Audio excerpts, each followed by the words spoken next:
Lokalna samouprava opštine Bela Crkva inicirala je postavljanje novih bandera na putnom pravcu između naseljenog mesta Jasenovo i naseljenog mesta Dupljaja. Ekipa EPS-a postavit će 15 novih bandera na dužini od 600 metara na ovoj deonici puta, nakon čega sledi razvlačenje kabla i postavljanje rasvete.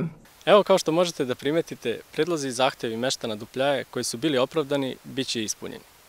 Do sada na ovoj deonici puta nikada nije postojala javna rasveta. Ono što je bio veliki problem za sve naše meštane koji žive ovde i koriste ovu saobraćajnicu jeste noćna vožnja.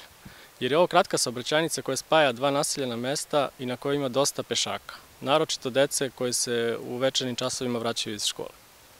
Zahvaljujući odgovornoj politici Srpske napredne stranke, rešit ćemo jedan ogroman bezbednosni problem za sve naše meštane, kao i meštane susednog sela Jasenova.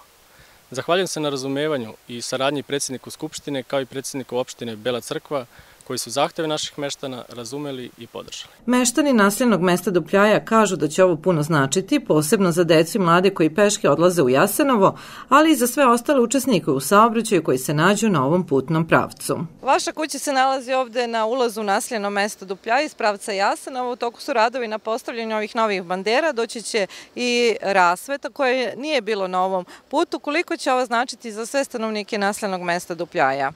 Pa velika je to stvar i dobre, ne samo za naseljeno mesto, za sve.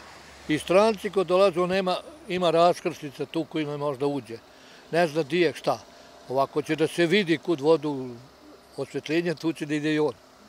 Pretpostavljam da idete i peške ka Jasenovu. Pešice idu deca svako večer. Nema tu. Ovo je stvarno dobro jer će bude osvetlo da može deca da idu peške. Tako da će ovo sve puno značiti za sve stanovnike i Dupljaje i Jasenovo i one koji prolaze ovim putem. Hvala Bogu, jer to ti je glavan put za Kovin, da ide preko Grebenca, Kajtaso i šta je znam. Hvala Bogu da je to.